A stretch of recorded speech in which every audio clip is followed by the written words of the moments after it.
Hi und herzlich willkommen beim Swiss German Online Podcast.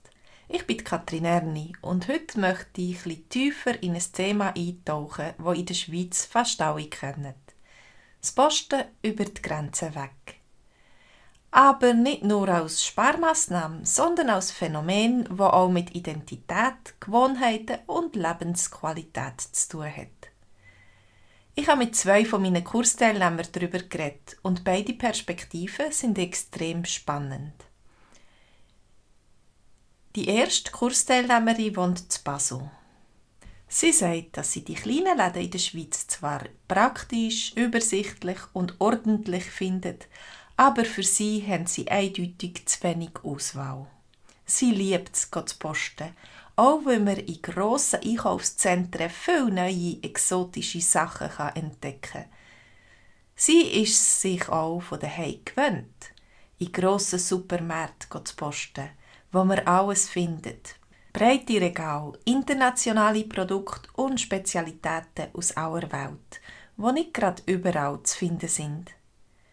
Wenn sie auf Frankreich oder Deutschland geht posten, das ist ja zu Basel gerade um die Ecke, hat sie das Gefühl, es ist ein bisschen wie daheim. Sie geht also in erster Linie nicht, weil es billiger ist, sondern weil es vertraut ist. Und sie schwärmt von der Qualität, gerade in den französischen Supermärkten. Frisches Gemüse, gute Käse, feine Sachen für die Leute, die gerne kochen und sich etwas gönnen. Also ein Paradies für Feinschmöcker. Wenn man Freude am Essen hat, dann ist das Posten in so Läden plötzlich nicht nur ein grauer Alltag, sondern ein richtiges Erlebnis. Der zweite Kursteilnehmer, den ich erwähnen möchte, hat eine ganz andere Ausgangslage. Er lebt in Genf und geht regelmässig auf Frankreich, aber primär, weil er seine Eltern dort besucht. Und wenn er sowieso schon dort ist, sagt er sich, wieso soll ich denn nicht gerade noch posten? Er bringt noch einen anderen Punkt in die Diskussion ein. In Frankreich gibt es scheinbar Supermärkte, die nur biologische Produkte verkaufen.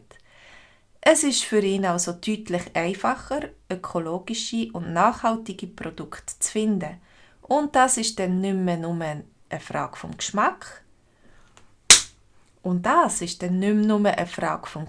Sondern auch vom Budget.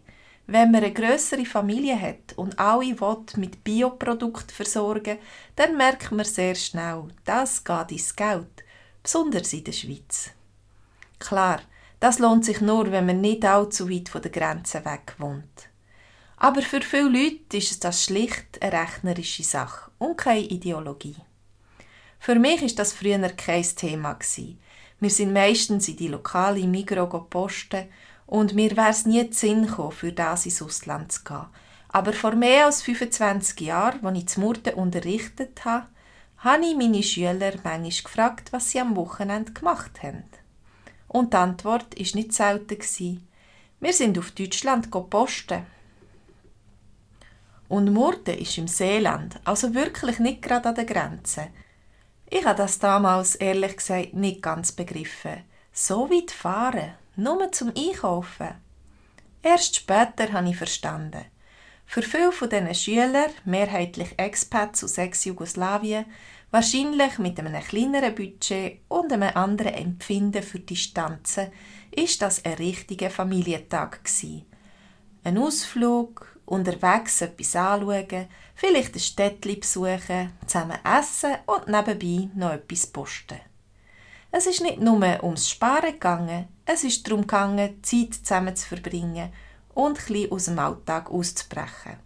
Und wenn man das so anschaut, muss man sich schon fragen, ist das Posten an der Grenze wirklich nur eine Reaktion auf hohe Preise?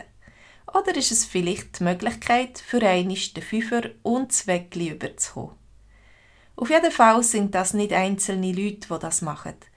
Es ist ein richtiges Problem für die Geschäfte in der Schweiz und eine Konkurrenz, die ernst zu nehmen ist. Nicht zuletzt, um dem entgegenzuwirken, ist das letzte Jahr der Wert der Waren pro Kopf, die man zollfrei in die Schweiz einführen kann, von 300 auf 150 Franken herabgesetzt worden. Und hat es etwas gebracht? Die Reaktion der Leute war unterschiedlich. Mit der Quickzoll-App kann man seine Einkäufe auch schneller verzollen und dann muss man halt die Schweizer Mehrwertsteuer noch zahlen. Schlussendlich läuft es darauf hinaus, dass einige Leute es aufgegeben haben, ins Ausland zu posten, aber andere organisieren sich besser, berechnen alles genau und beschränken sich vor allem auf Bereiche, wo man wirklich viel sparen kann. Es gibt akademische Schätzungen, die den Verlust an Mehrwertsteuer für die Schweiz früher auf 230 Millionen Franken, also ganze 0,9% der gesamten Mehrwertsteuer pro Jahr beziffert haben. Und das soll jetzt auf 72 Millionen gesunken sein, also 0,3% der gesamten Mehrwertsteuer der Schweiz. Das ist doch schon nicht schlecht. Wie es wirklich ist, sieht man dann noch. Die Beschränkungen sind erst seit einem Jahr in Kraft. Und du? Gehst du ins Ausland posten? Was? Ist das für dich eine gute Idee für einen Familienausflug? Hast du schon die Quickzoll-App gebraucht? Wie ist das gegangen? Wo sparst du im Alltag bewusst Geld? Und wo sicher nicht? Wieso? Hast du das Gefühl, dass die Auswahl in der Schweiz im Vergleich zum Ausland genug gross ist? Oder fehlt dir etwas? Was ist dir wichtiger beim Einkaufen? Der Preis, die Qualität oder die Herkunft? Und wie hat sich das mit der Zeit verändert? Hast du Gewohnheiten aus deinem Heimatland, wo du in der Schweiz bewusst weiterpflegst? Was würde sich in deinem Leben ändern, wenn du bewusster oder weniger würdest einkaufen?